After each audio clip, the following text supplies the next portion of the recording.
नमस्कार, good morning. Virat classes के YouTube channel में आप सभी लोगों का एक बार फिर से स्वागत है। और आज जैसा कि हम कल आपको गजनी पढ़ाए थे, मोहम्मद गजनी, तो आज मोहम्मद गौरी के बारे में हम आपको पढ़ाएंगे। तो ध्यान से सुनिए, जितनी कथाएं उपलब्ध है सारी के बारे में हम बात करेंगे। मोहम्मद गजनी और पृथ्वीराज चौहान की कहानियाँ अलग अलग जगहों पर अलग अलग तरीक़ों से अलग अलग इतिहासकारों ने वर्णित किया है। तो जो प्रमुख बातें होंगी, खास करके जो एग्जामों के लिए बहुत ही महत्वपूर्ण होगा, उस पर हम जोर देंगे। तो आइए आज हम बात करते हैं मोहम्मद गौरी की। गजनी एक जगह है जो कल हम आपको पढ़ाए थे। गजनी अफगानिस्तान का एक जगह है। तो गजनी और हेरात के मध्य एक छोटा सा जगह है गौर, उसी प्रदेश का शासक था मोहम्मद गौरी। कह रहा है कि गजनी और हेरात के मध्य कौन कौन दो जगह था? गजनी और हेरात, एक जगह है हेरात। हेरात शायद आपको ध्यान में होगा। ये जगह जो था हेरात के बारे में आज इसलिए आपको ध्यान में होगा कि हेरात जगह चंद्रगुप्त मौर्य जो था, चंद्रगुप्त मौर्य को सेल्यूकस निकेटर दिया था, शायद आपको ध्यान में होगा।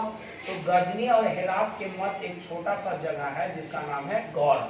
और मोहम्मद गौरी गजनी और हेरात के मध्य एक छोटा सा प्रदेश है गौर।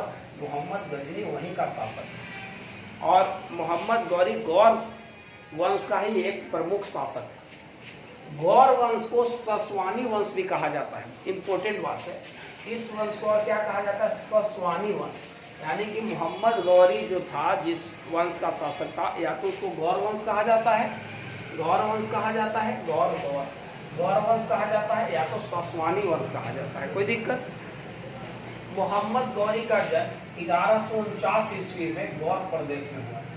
1149 ईस्वी में इसका जन्म हुआ। जन्म की अगर बात करें मोहम्मद गौरी की, इसका जन्म 1149 ईस्वी में अफगानिस्तान का एक जगह गौर में हुआ था। ठीक, यानी कि 1149 में जन्म हुआ था मोहम्मद गौरी का। मोहम्मद गौरी का पिता का नाम बहाउद्दीन शान था। इनके पिता का नाम बहाउद्दीन शान था। इनके पिता का नाम बहाउद्दीन शान था। बहाउद्दीन शान। जितनी जानकारियां उपलब्ध है हम आपको बता दे रहे हैं। बहाउद्दीन शान कह रहा है कि मोहम्मद गौरी का जन्म 1149 ईस्वी में अफगानिस्तान के गौर नामक स्थान पे हुआ था। इसके पिता का नाम बहाउद्दीन शान था। कोई दिक्कत? कह रहा है कि गौर वंश को ही सस्वानी वंश भी कहा जाता है, याद रखिएगा। मोहम्मद गौरी अपने, इसके पिता का नाम बहाउद्दीन शान था, लेकिन मोहम्मद गौरी का जो वास्तविक नाम था उसका नाम था, इसका पूरा नाम जो था वो इसका पूरा नाम था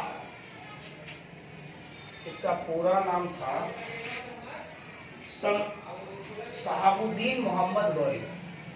शहाबुद्दीन मोहम्मद गौरी नाम, इसका पूरा नाम शहाबुद्दीन मोहम्मद गौरी। याद रखिएगा, मोहम्मद गौरी गौर वंश या सासवानी वंश का एक प्रमुख शासक था। इसके पिता का नाम बहाउद्दीन शान था और इसका जन्म 1149 ईस्वी में अफगानिस्तान के गौर प्रदेश में हुआ था। और गजनी और हेरात के मध्य एक छोटा सा जगह है जो जिसका नाम है गौर। शहाबुद्दीन मोहम्मद गौरी के नाम से यह 1173 ईस्वी में गौर प्रदेश का शासक बना।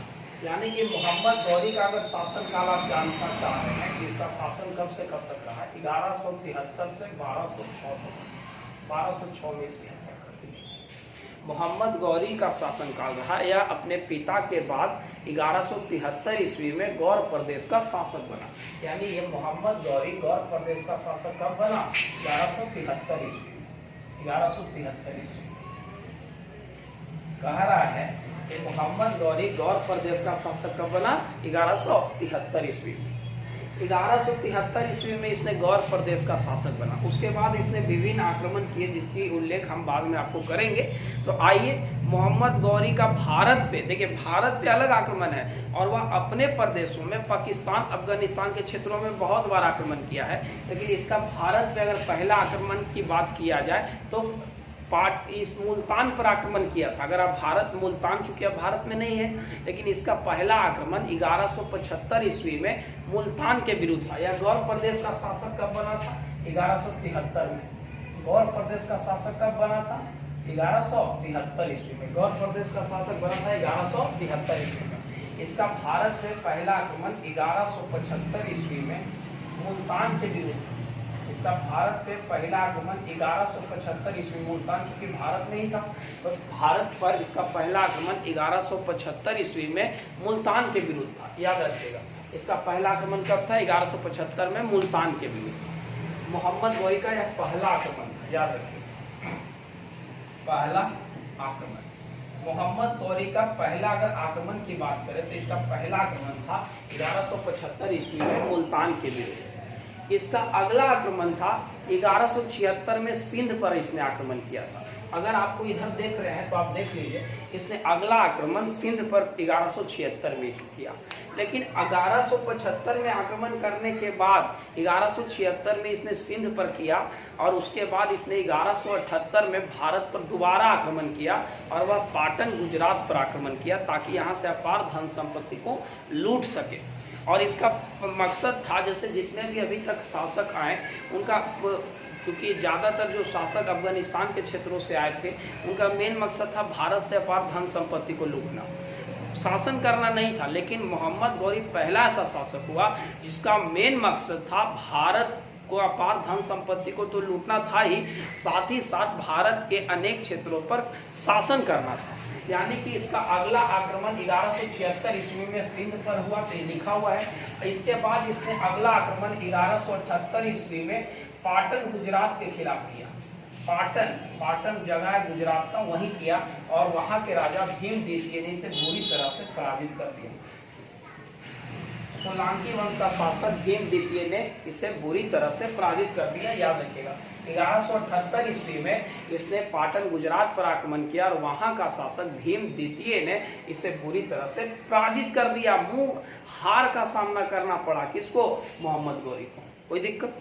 अच्छा, 1178 ईस्वी में पाटन गुजरात पर आक्रमण किया। उसके बाद इसने 1180 में पेशावर पर हमला किया, 81 में लाहौर पर किया। खुसरो मलिक जो गजनी वंश का अंतिम राजा था, खुसरो मलिक, उस पर आक्रमण किया। फिर 1182 में देवल पर आक्रमण किया। 1185 में खुसरो मलिक पर दोबारा आक्रमण किया। फिर 1189 में भटिंडा। तो इस सब को हम याद करवाएंगे आपको। पहले आइए महत्वपूर्ण आक्रमणों को पढ़ते हैं हम लोग। तो कह रहा है कि 1175 ईस्वी में मुल्तान पर इसने पहला आक्रमण किया। उसके बाद इसने पाटन गुजरात के खिलाफ जब आक्रमण किया तो इसको पराजय का सामना करना पड़ा, हार गया, पराजय हुआ, इसका हार हुआ, बुरी तरह से हारा और भीमद्वितीय ने इसे हरा दिया। किसको? मोहम्मद गौरी को। उसके बाद उसने बीच में आक्रमण करते रहा, लेकिन उसके बाद उसका जो सबसे महत्वपूर्ण आक्रमण था वह दिल्ली था। उसका सपना था कि हम भारत को जीते, लेकिन पहला ही जो लड़ाई में भीमद्वितीय उसे बुरी तरह से शिकस्त दे दिया। और उसके बाद इसका जो अगला आक्रमण हुआ जो भारत पे हुआ 1191 ईस्वी में दिल्ली पर हुआ और उस समय वहां का शासक थे पृथ्वीराज चौहान। यानी कि 1191 ईस्वी में इसकी अगली लड़ाई हुई। 1191 ईस्वी में इसकी अगली लड़ाई किसके साथ हुई? पृथ्वीराज चौहान के साथ हुई और इस लड़ाई का नाम हुआ तराइन का प्रथम लड़ाई, तराइन का प्रथम युद्ध, प्रथम लड़ाई। इस लड़ाई में पृथ्वीराज चौहान विजयी, यानी कि 1191 में फिर हार का सामना करना पड़ा। किसको? मोहम्मद गौरी को। 1191 ईस्वी में तराइन की पहली लड़ाई हुई और इसमें मोहम्मद गौरी की हार हुई, पृथ्वीराज चौहान की विजय, पृथ्वीराज चौहान जीत गए। पृथ्वीराज चौहान का क्या हुआ? विजय हुआ और मोहम्मद गौरी इस लड़ाई में पूरी तरह से हार गया। कोई दिक्कत यहाँ तक? अच्छा, कह रहा है कि मोहम्मद गौरी उसके बाद भारत पर आक्रमण करने का उद्देश्य बनाया, लेकिन अगला चूंकि पृथ्वीराज चौहान से जब आक्रमण किया तो अगल बगल के शासकों ने इनका खूब मदद किया था 1191 ईस्वी की लड़ाई में। खास करके जो जयचंद थे वो सारे लोगों ने इसका खुलेआम मदद किया था। लेकिन 1192 ईस्वी में तराइन की दूसरी जब लड़ाई हुआ, अगल बगल के राज्यों को बिना मदद के विदेशी आक्रमण को नहीं रोका जा सकता था। तो सारे राजा क्या करते थे कि मिल जाते थे। अगर कोई विदेशी आक्रमण हुआ तो सारे राजा मिल के लड़ते थे तो उसको हरा पाते थे। लेकिन अगर अकेले अकेले लड़ते थे तो सारे राजा हार जाते थे। तो हुआ क्या कि 1191 ईस्वी के तराइन की लड़ाई में पृथ्वीराज चौहान ने मोहम्मद गौरी को शिकस्त दे दिया, हार गया मोहम्मद गौरी। अब उसने अगला प्लान बनाया। अगर देखिए, पृथ्वीराज चौहान के बारे में अलग अलग जगहों पर अलग अलग इतिहासकारों ने अलग अलग बातें लिखी हैं, तो हम सारी बातों को आपके सामने रखेंगे। 1191 ईस्वी में तराइन की प्रथम लड़ाई में पृथ्वीराज चौहान विजयी हुआ और मोहम्मद गौरी हार गया। अब ये सोचा कि अगल बगल के राजा इसको मदद करते हैं, तो इसने क्या किया कि जयचंद को मिला लिया, जो कन्नौज के राजा थे। जयचंद को मिला लिया, और जयचंद इसलिए मिल गया क्योंकि जयचंद को पृथ्वीराज चौहान के साथ नहीं बनती थी। वह बहुत जगहों पर यह कहानी वर्णित है कि पृथ्वीराज चौहान और जयचंद के बीच इसलिए नहीं बनती थी कि पृथ्वीराज चौहान जो थी, जयचंद की एक बेटी थी जिसका नाम था संयुक्ता, और संयुक्ता जो थी उससे पृथ्वीराज चौहान प्रेम करते थे। और उस पृथ्वीराज चौहान चूंकि संयुक्ता से प्रेम करते थे, और यह बात जब जयचंद को पता चला तो जयचंद ने स्वयंवर रखा था, और उस स्वयंवर में सारे राजा महाराजाओं को बुलाया गया। क्यों नहीं पड़ता था, फिर से सुनिए, आप पूरे कहानी को आपको समझ में आएगा। हम आपको क्या बताएं कि 1191 ईस्वी में तराइन की प्रथम लड़ाई में पृथ्वीराज चौहान की जीत हो गई, ठीक। अब 1192 ईस्वी में तराइन की दूसरी लड़ाई के लिए मोहम्मद गौरी तैयार था, खुद को तैयार कर रहा था। लेकिन वह जान रहा था कि फिर हार जाएंगे अगर अगल बगल के राजा इसको मदद कर देंगे, तो अगल बगल के राजा उसको ना मदद करके हमको कर दे। तो अगल बगल के राजा, खास करके जो कन्नौज के राजा जयचंद थे, उनको वह अगर मोहम्मद गौरी को मदद कर देते तो आराम से जीत जाता। और यह चीज हुआ क्या कि मोहम्मद गौरी का हाथ मिला लिया जयचंद के साथ। जयचंद से मदद मांगा और जयचंद पृथ्वीराज चौहान का मदद ना करके मोहम्मद गौरी का मदद कर दिया। इसके पीछे कुछ कहानियां वर्ण है जिसमें कहा गया है कि जो जयचंद है उसकी एक बेटी थी जिसका नाम था संयुक्ता। पृथ्वीराज चौहान उससे प्रेम करते थे, लेकिन पृथ्वीराज चौहान जब प्रेम करते थे तो यह चीज जयचंद को पसंद नहीं था, और जयचंद ने अपनी बेटी का विवाह हड़बड़ाहट में रख दिया और स्वयंवर का आयोजन किया। सारे राजा महाराजाओं को बुलाया गया, पृथ्वीराज चौहान को नहीं बुलाया गया, ताकि पृथ्वीराज चौहान ना आवे। जो राजा स्वयंवर को जीत लेगा उसे अपनी बेटी का विवाह कर देगा। सारे महाराजा राजा आए और पृथ्वीराज चौहान को यह बात पता चला, तो पृथ्वीराज चौहान बिन बुलाए मेहमान की तरह वहां आ गए। यह कहानी वर्णित है बहुत जगहों पर। जब पृथ्वीराज चौहान आ गए, स्वयंवर चल रहा था, और वह स्वयंवर में निशाना पृथ्वीराज चौहान सही लगाए और स्वयंवर को पृथ्वीराज चौहान जीत गए। और इससे संयुक्ता का विवाह, यानी जो जयचंद की बेटी थी, उसका विवाह पृथ्वीराज चौहान के साथ हो गया। बहुत जगहों पर तो ऐसा भी कहा जाता है कि पृथ्वीराज चौहान जो जयचंद था उसको बंदी बना लिए और बंदी बना के उसकी बेटी के साथ विवाह कर लिए। तो बहुत जगहों पर अलग अलग कहानियां वर्णित हैं। तो इसीलिए जयचंद और पृथ्वीराज चौहान के बीच नहीं बनता था। तो 1192 ईस्वी में जब मोहम्मद गौरी जयचंद के साथ हाथ मिला लिया, तब पृथ्वीराज चौहान को हराना बड़ा आसान था, क्योंकि पृथ्वीराज चौहान की बहुत सारी जानकारियां जयचंद के पास थी। तो 1192 ईस्वी में तराइन की दूसरी लड़ाई में हुई, और इस लड़ाई में पृथ्वीराज चौहान की हार हो गई और मोहम्मद गौरी जयचंद के मदद से, आप देखे होंगे अगर कोई गद्दार है तो उसे जयचंद कहा जाता था। क्यों? क्योंकि पृथ्वीराज चौहान के साथ गद्दारी जयचंद किया। और ठीक उसी प्रकार 1192 ईस्वी में मोहम्मद गौरी विजयी हुआ, पृथ्वीराज चौहान की हार हो गई, पृथ्वीराज चौहान को बंदी बना लिया गया, मोहम्मद गौरी विजयी हुआ। और तराइन की दूसरी लड़ाई में मोहम्मद गौरी विजयी हो गया और जीत गया प्रदेश को, यानी दिल्ली उसके कब्जे में हो गया, अजमेर उसके कब्जे में हो गया। 1192 ईस्वी में तराइन की दूसरी लड़ाई।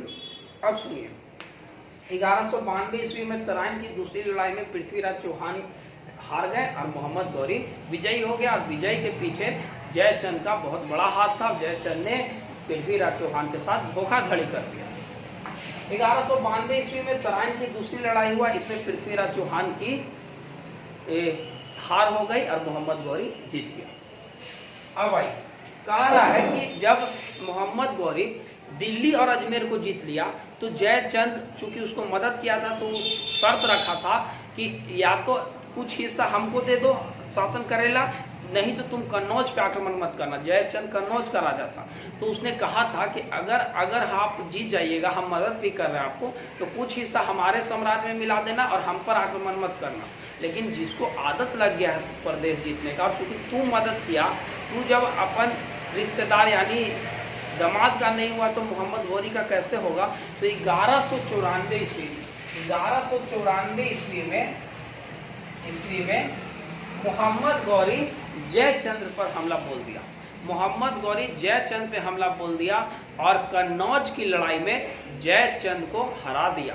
यानी कि जिसका नाम हुआ चंदावर का युद्ध, चंदावर का युद्ध में मोहम्मद गौरी फिर विजयी हो गया। यानी मोहम्मद गौरी जो था उसने क्या किया कि किसको हरा दिया, जयचंद को हरा दिया। मोहम्मद गौरी जयचंद को हरा दिया और जयचंद को हराने के बाद मोहम्मद गौरी कन्नौज पर आक्रमण जीत गया, कन्नौज को जीत गया, कन्नौज पर विजय पा गया। 1194 ईस्वी में चंदावर की लड़ाई में मोहम्मद गौरी ने जयचंद को बुरी तरह से पटकनी दे दी। यानी मोहम्मद गौरी जीत गया और हारा कौन इस लड़ाई में, जयचंद हारा। कौन हारा, जयचंद। तो जो दूसरे के लिए गड्ढा खोदेगा वो खुद भी गड्ढा में गिरेगा। मोहम्मद गौरी का मदद करके जयचंद बहुत बड़ा गलती किया। चूंकि पृथ्वीराज चौहान को तो हरवाई दिया और खुद अपने हार गया और दोनों हाथ से चल गया, फिसल गया क्षेत्र। कन्नौज तो चलिए गया और साथ ही साथ पृथ्वीराज चौहान से दिल्ली और अजमेर तक के जो क्षेत्र था उसको भी चल गया हाथ से, और सारे साम्राज्य पर मोहम्मद गौरी का कब्जा हो गया। मोहम्मद गौरी पहला सुल्तान था जिसने भारत में मुस्लिम राजवंश की स्थापना किया। याद रखिएगा, मुस्लिम राजवंश की स्थापना करने का श्रेय किसे दिया जाता है, मोहम्मद गौरी को। मुस्लिम राज की स्थापना, मुस्लिम राज की स्थापना का श्रेय किसे दिया जाता है, मुस्लिम राज की स्थापना का श्रेय मोहम्मद गौरी को दिया जाता है। मुस्लिम राज की स्थापना का श्रेय किसे दिया जाता है, मोहम्मद गौरी को। 1194 ईस्वी में चंदावर के युद्ध में मोहम्मद गौरी जयचंद को हरा दिया। हराने के बाद मोहम्मद गौरी सारे प्रदेशों को जीत लिया। सारे प्रदेशों को जब यह जीत के आ गया तो इसका मन था कि हम भारत के जो क्षेत्रों को जो जीते हैं, काहे ना हम अपने गुलामों को सौंप दें। और इसने क्या किया, और जितने भी क्षेत्र को इसने जीता था अपने गुलाम कुतुबुद्दीन ऐबक को सौंप दिया और सौंप कर यह वापस चला गया, जा रहा था। जब वापस जा रहा था तो रास्ते में यह क्या किया कि अपने जो सेनाओं का जो काफिला था उसे रोककर इसने सिंधु नदी के किनारे नमाज पढ़ने लगा। कौन, मोहम्मद गौरी क्या किया कि जब यह भारत से वापस जा रहा था तो वापस जाने के दौरान जब सिंधु नदी तक पहुंचा तो सिंधु नदी के किनारे बैठकर यह नमाज पढ़ने लगा। तो अब सुनिए, जब मोहम्मद गौरी आया था तो उस सारे प्रदेशों को जीतते हुए आया था, बड़ा उधर लॉस पहुंचाते हुए लोगों को आया था। तो लोग तैयार बैठल था कि वापस आएगा तो इसको हम बदला लेंगे जरूर इससे। तो क्या हुआ कि जब यह वापस जाने लगा, अपनी सेनाओं को लेकर जब जाने लगा तो सिंधु नदी के किनारे बैठकर ही नमाज पढ़ने लगा और वहीं पर आकर इस पर हमला बोल दिया गया और इसे मौत के घाट उतार दिया गया। यानी कि 1206 ईस्वी में मोहम्मद गौरी सिंधु नदी के किनारे नमाज पढ़ते हुए मारा गया। यानी कि याद रखिएगा, मोहम्मद गौरी की मृत्यु 1206 ईस्वी में, 1206 ईस्वी में मोहम्मद गौरी की मृत्यु, 1206 ईस्वी में मोहम्मद गौरी की मृत्यु हो गया। 15 मार्च 1206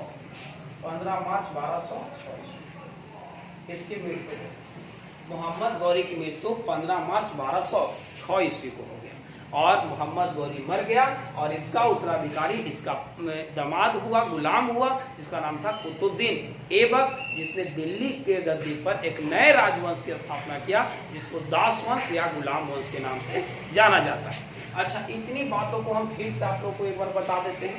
पहले पूरे बातों को आप ध्यान से सुनिए। और इसका मोहम्मद गौरी जो था खुद को सुल्तान पद की, हम क्या बताए थे कि जो गजनी मोहम्मद गजनी शुरू किया सुल्तान पद की उपाधि लेना, और धीरे धीरे सारे शासक सुल्तान पद की उपाधि लेने लगे। और उसमें एक मोहम्मद गौरी जो था उसने 1202 ईस्वी में सुल्तान पद की उपाधि से खुद को नवाजा। इसने सुल्तान पद की उपाधि से खुद को कब नवाजा? 1202 ईस्वी में इसने खुद को सुल्तान पद की उपाधि से नवाजा। कौन? मोहम्मद गौरी। अच्छा, इतना बातों को आप समझ लीजिए। फिर इधर आइए, मोहम्मद गौरी का भारत पे पहला आक्रमण 1175 मुल्तान पर था, फिर सिंध पर 1176 में था, 1178 में गुजरात पाटन भीम द्वितीय उसे बुरी तरह हरा दिया, 1180 पेशावर, 1181 लाहौर खुसरो मलिक के खिलाफ। ये गजनी वंश का अंतिम शासक था, याद रखिएगा। अगर आपसे कोई पूछे कि गजनी वंश का अंतिम शासक कौन था तो खुसरो मलिक था। 1182 में देवल पर आक्रमण किया, 1185-86 में खुसरो मलिक पर दोबारा, 1189 में भटिंडा पंजाब। उसके बाद इसने 1191 में तराइन की प्रथम लड़ाई लड़ा, 1192 में तराइन की दूसरी लड़ाई लड़ा, 1194 में चंदावर की लड़ाई लड़ा। और जब यह सारे प्रदेशों को भारत से जीतकर अपने सेनापति या अपने दामाद गुलाम को देकर जब वापस लौट रहा था तो रास्ते में इसे हत्या कर दिया गया सिंधु नदी के किनारे पर। कोई दिक्कत यहाँ पर? आप इतने बातों को फिर से हम आपको याद करवा देते हैं, पूरी बातों को एक बार रिकैप कर लेते हैं, सुनिए ध्यान से। कह रहा है कि मोहम्मद गौरी 1173 में गौर प्रदेश का शासक बना। मोहम्मद गौरी गौर प्रदेश का शासक कब बना? 1173 में। गजनी और हेरात के मध्य एक छोटा सा प्रदेश है गौर। गजनी और हेरात के मध्य एक छोटा सा प्रदेश है गौर। मोहम्मद गजनी गौर प्रदेश का शासक 1173 में बना। मोहम्मद गौरी का जन्म 1149 ईस्वी में गौर में ही हुआ। मोहम्मद गौरी का जन्म 1149 ईस्वी में हुआ। भारत में मुस्लिम राज की स्थापना का श्रेय मोहम्मद गौरी को दिया जाता है। भारत में मुस्लिम राज की स्थापना का श्रेय किसे दिया जाता है? मोहम्मद गौरी को दिया जाता है।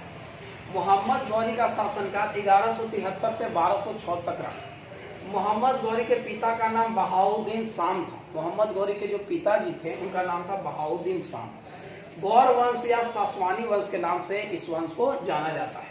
कहा है कि मोहम्मद गौरी शहाबुद्दीन मोहम्मद गौरी इसका पूरा नाम था। इसका पहला आक्रमण 1175 में मुल्तान पर था।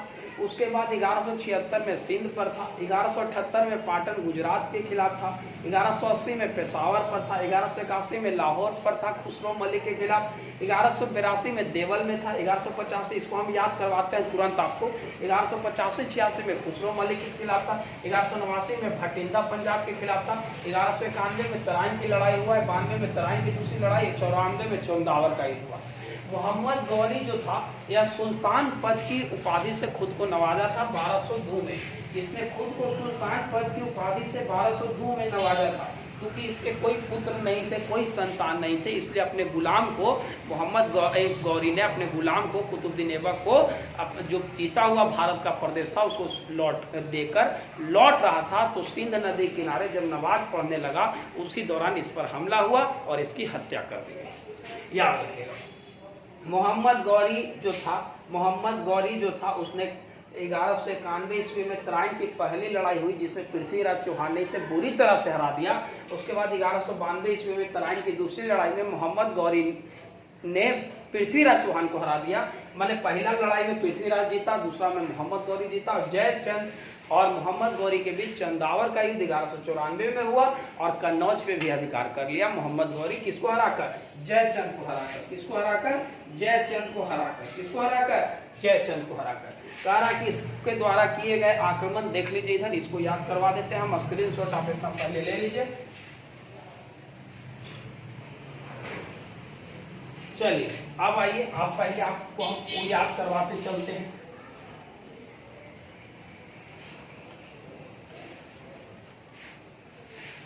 पहला इसको याद कीजिए, दिख रहा होगा आप लोगों को। 1175 में मुल्तान पर आक्रमण था, याद रखिएगा। 1175 में कहाँ का आक्रमण था? मुल्तान पर। 1175 में मुल्तान पर आक्रमण था। 1176 में सिंध पर था। 1178 आप लोग जानते हैं पाटन गुजरात। अगर आपसे कोई बोलेगा कि मोहम्मद गौरी का पहला आक्रमण कब था तो 1175 में। मोहम्मद गौरी गौर प्रदेश का शासक कब बना? 1173 में। 1176 में सिंध पर आक्रमण किया, 1178 में पाटन गुजरात पर, 1180 में पेशावर पर। याद रखना होगा आपको, याद कर लीजिएगा, सिंध पर, गुजरात पर, पेशावर पर। फिर 1181 में लाहौर, 1182 में देवल, 1150-86 में खुसरो मलिक के खिलाफ फिर वही किया लाहौर में, और 1189 में भटिंडा पंजाब में किया। तो इस बातों को आप याद रखिएगा। सबसे पहले 1175 ईस्वी में हो गया, 1175 में मुल्तान पर आक्रमण किया, फिर 1176 में किया, इसके खिलाफ किया, फिर 1178 में पाटन गुजरात के खिलाफ किया, 1180 में किया, फिर 1181 लाहौर में किया, 1182 देवल में किया, 50-86 खुसरो मलिक के खिलाफ किया, और 89 में भटिंडा पंजाब पर किया। तो आप ये सारी बातों को ध्यान में रखिएगा। फिर से एक बार पूरी बातों को हम रिकैप कर देते हैं और ध्यान से सुनिए। मोहम्मद गौरी गजनी और हेरात के मध्य एक छोटा सा प्रदेश है गौर, वहाँ का शासक 1173 में बना। मोहम्मद गौरी का जन्म 1149 ईस्वी में हुआ था, गौर में ही हुआ था। इसके पिता का नाम बहाउद्दीन शाम था। मोहम्मद गौरी का पूरा नाम शहाबुद्दीन मोहम्मद गौरी था। शहाबुद्दीन मोहम्मद गौरी 1173 ईस्वी में गौर प्रदेश का शासक बना। इसने भारत पे पहला आक्रमण 1175 ईस्वी में मुल्तान के विरुद्ध किया। मोहम्मद गौरी खुद को सुल्तान पद की उपाधि से 1102 ईस्वी में नवाजा। मोहम्मद गौरी जो था, इसकी राजधानी गौर ही थी। मोहम्मद गौरी का जो शासनकाल रहा वो 1173 से 1206 तक रहा। इसके द्वारा लड़े गए प्रमुख युद्ध सुनिए। 1175 ईस्वी में इसने लड़ाई लड़ा मुल्तान के विरुद्ध, यह पहला आक्रमण था।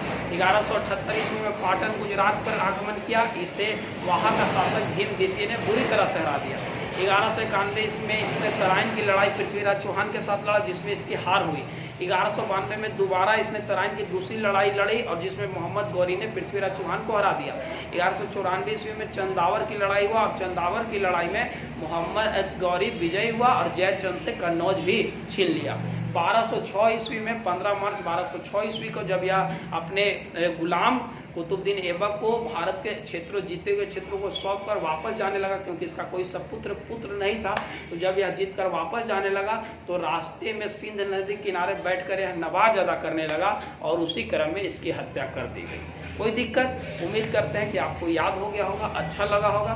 तो आप लोगों को कैसा लगा बताइए। जो अभी तक चैनल को सब्सक्राइब नहीं किए हैं कर दीजिए। बहुत बहुत धन्यवाद।